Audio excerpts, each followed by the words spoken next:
Assalamualaikum warahmatullahi wabarakatuh. Selamat pagi anak-anak ibu semuanya. Bagaimana kabar kalian pada pagi hari ini? Ibu berdoa semoga kalian dalam keadaan sehat walafiat. Ibu berharap kalian tetap menjaga kesehatan kalian dengan mandi secara teratur, makan secara teratur, dan makan makanan yang bergizi, sering mencuci tangan menggunakan sabun, dan apabila keluar rumah menggunakan masker. Yang penting kalian harus tetap mengikuti protokol kesehatan ya anak-anak. Pada pagi hari ini kita bertemu kembali dengan pelajaran IPS. Seperti biasa, kita masih melakukan pembelajaran secara daring. Adapun materi yang akan kita bahas pada minggu ini adalah pengaruh sistem sewa tanah pada masa penjajahan Inggris di Indonesia.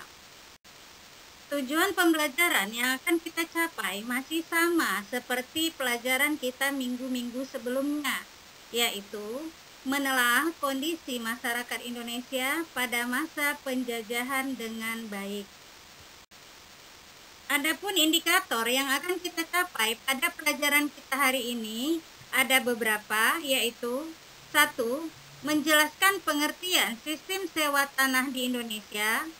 2. Mengidentifikasi aturan kebijakan sistem sewa tanah di Indonesia.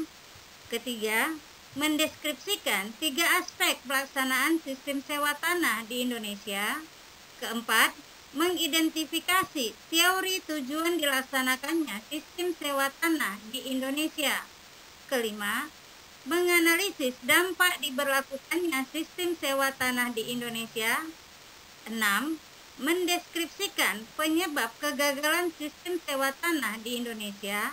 Dan yang ketujuh, mengidentifikasi perubahan kehidupan sosial masyarakat Indonesia pada masa sistem sewa tanah. Baiklah anak-anak ibu sekalian, mari kita bahas satu persatu materi yang akan kita pelajari sesuai dengan indikator yang sudah kita bahas tadi. Yang pertama adalah pengertian sistem sewa tanah. Sistem sewa tanah juga lebih dikenal dengan istilah land rent system, adalah suatu kebijakan yang dikeluarkan oleh pemerintah kolonial Inggris yang berkuasa di Indonesia sejak tahun 1811 oleh Gubernur Jenderal Thomas Stamford Raffles, di mana sistem ini seakan-akan mengadopsi pengelolaan lahan yang dilakukan oleh kaum feodal Eropa pada abad 11 sampai abad ke-13.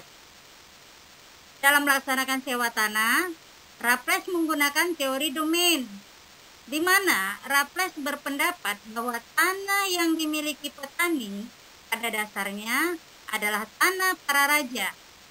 Karena kekuasaan para raja telah berpindah kepada pemerintah Inggris, maka sebagai hukumnya, hak-hak pemilikan atas tanah tersebut dengan sendirinya akan beralih pula kepada Raja Inggris, di mana tanah-tanah yang dikuasai dan digunakan oleh rakyat itu bukan miliknya. Sehingga, rakyat wajib memberikan sesuatu kepada Raja Inggris sebagaimana sebelumnya diberikan kepada raja-raja mereka sendiri. Dengan pendapat Raffles tersebut yang menggunakan sistem teori domain, maka ada beberapa aturan kebijakan sistem sewa tanah di Indonesia. Adapun aturan-aturan kebijakan yang diterapkan pada waktu itu di Indonesia, yang pertama, petani mempunyai kewajiban menyewa tanah yang digarapnya meskipun tanah tersebut adalah milik petani itu sendiri. 2. Harga atau biaya sewa terhadap tanah tersebut ini tergantung pada kualitas dan kondisi tanah, di mana semakin subur kondisi tanah tersebut, maka harga atau biaya sewa tersebut akan semakin mahal harganya. 3. Sistem pembayaran sewa tanah ini dilakukan secara tunai. Dan keempat, bagi yang tidak mempunyai tanah akan dikenakan sistem pajak kepala. Berikutnya kita bahas 3 aspek pelaksanaan sistem sewa tanah di Indonesia. Pertama, penyelenggaraan sistem pemerintahan atas dasar modern. Dengan terjadinya pergantian sistem pemerintahan, ini mengakibatkan kekuasaan dan sumber-sumber penghasilan tradisional raja-raja dan kepala tradisional sangat dikurangi dan ditiadakan, yang kemudian pemerintahan digantikan oleh para pegawai-pegawai Eropa. Kedua, pelaksanaan pemungutan sewa.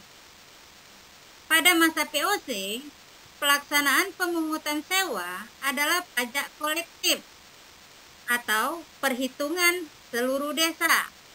Sedangkan pada masa sewa tanah digantikan menjadi pajak perorangan. Jadi ini dalam bentuk pribadi, bukan seluruh desa. 3. Penanaman tanaman dagangan untuk diekspor. Pada masa sewa tanah terjadi penurunan kegiatan ekspor. Contohnya seperti tanaman kopi yang merupakan komoditas ekspor pada awal abad ke-19. Pada masa sewa tanah ini mengalami kegagalan. Diakibatkan karena kurangnya pengalaman petani dalam menjual tanaman mereka di pasar bebas, di mana pada masa sewa tanah para petani dibebaskan menjual sendiri tanaman yang mereka tanam. Apa saja teori tujuan dilaksanakannya sistem sewa tanah di Indonesia? Ada beberapa teori yang bisa kita perhatikan. Yang pertama, para petani dapat menanam dan menjual hasil panennya secara bebas untuk memotivasi mereka agar bekerja lebih giat, sehingga kesejahteraannya bisa menjadi lebih baik. Kedua, daya beli masyarakat semakin meningkat sehingga dapat membeli barang-barang industri Inggris. 3. Pemerintah kolonial mempunyai pemasukan negara secara tetap. Keempat, memberikan kepastian hukum atas tanah yang dimiliki petani. Dan yang kelima, secara bertahap untuk mengubah sistem ekonomi barang menjadi ekonomi uang. Selanjutnya kita akan membahas tentang dampak diberlakukannya sistem sewa tanah di Indonesia. Tentunya sistem sewa tanah yang dibuat Raffles ini memiliki berbagai dampak yang dihasilkan. Adapun dampak yang dihasilkan dari sistem sewa tanah di Indonesia itu ada 2 dampak yang paling dominan. Yang pertama dampak positif dan yang kedua adalah dampak negatif. Kira-kira apa saja dampak positif akibat dari sistem sewa tanah itu? 1. Memperkenalkan sewa tanah dengan titik berat pada pajak dan ekonomi uang dan moneter. Kedua, menunjukkan pemerintah yang sentralistis. 3. Menunjukkan gaya yang memadukan otoriter versus demokrasi. 4. Dihapuskannya kerja rodi dan upeti. Kelima, kopi ini merupakan sumber pendapatan pemerintah yang terjamin. Sedangkan dampak yang kedua yang dihasilkan dari sistem sewa tanah di Indonesia adalah dampak negatif yang merupakan hal yang merugikan bagi masyarakat Indonesia. Apa saja dampak negatif tersebut? Yang pertama, menumbuh kembangkan kebencian rakyat pemilik tanah kepada pemerintah Inggris. Kedua, timbulnya kerugian yang cukup besar bagi pribumi atau masyarakat Indonesia. Ketiga, menumpahnya kekecewaan para sultan, bupati, dan bangsawan akibat pengambilan pajak secara langsung pada distrik-distrik dan desa-desa serta kepala-kepala rakyat. Dan keempat, petani tidak boleh menjual, membeli, maupun menggadaikan tanah miliknya.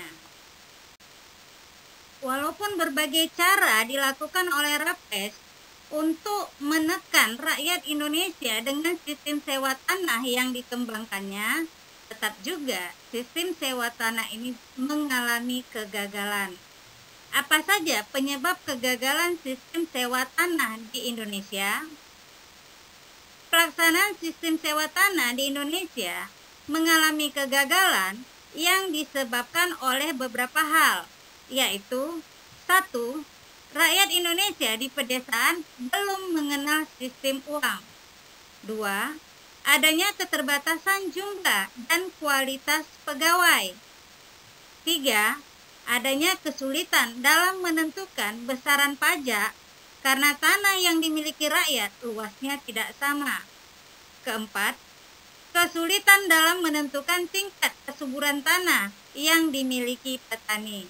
Inilah mengapa sistem sewa tanah yang diterapkan oleh Raffles mengalami kegagalan. Yang terakhir yang akan kita bahas pada pelajaran kita pagi ini adalah mengenai perubahan kehidupan sosial masyarakat Indonesia pada masa sistem sewa tanah. Ada beberapa perubahan kehidupan masyarakat yang terjadi pada masa sistem sewa tanah, terutama dalam kehidupan sosial, yaitu: 1. Unsur paksaan ini digantikan dengan unsur bebas dan sukarela. 2. Ikatan yang didasarkan pada ikatan tradisional ini diubah menjadi hubungan yang berdasarkan perjanjian. Dan yang ketiga, ikatan adat istiadat yang telah turun-temurun menjadi semakin longgar. Ini diakibatkan oleh adanya pengaruh Barat yang dibawa oleh Inggris. Demikianlah materi kita pada pagi hari ini. Semoga apa yang sudah Ibu sampaikan pada materi hari ini bisa kalian pahami dan kalian mengerti. Tetapi kalaupun ada di antara kalian yang kurang memahami atau kurang mengerti dari apa yang sudah Ibu sampaikan, kalian boleh menanyakannya langsung kepada Ibu melalui WA. Adapun materi dan tugas yang akan kamu kerjakan, ini sudah Ibu kirim melalui Google Classroom. Kalian bisa membuka Google Classroom kalian dan melihat apa tugas-tugas yang harus kalian selesaikan. Ibu berharap kalian bisa mengerjakan tugas-tugas tersebut tepat pada waktunya sesuai dengan petunjuk tugas.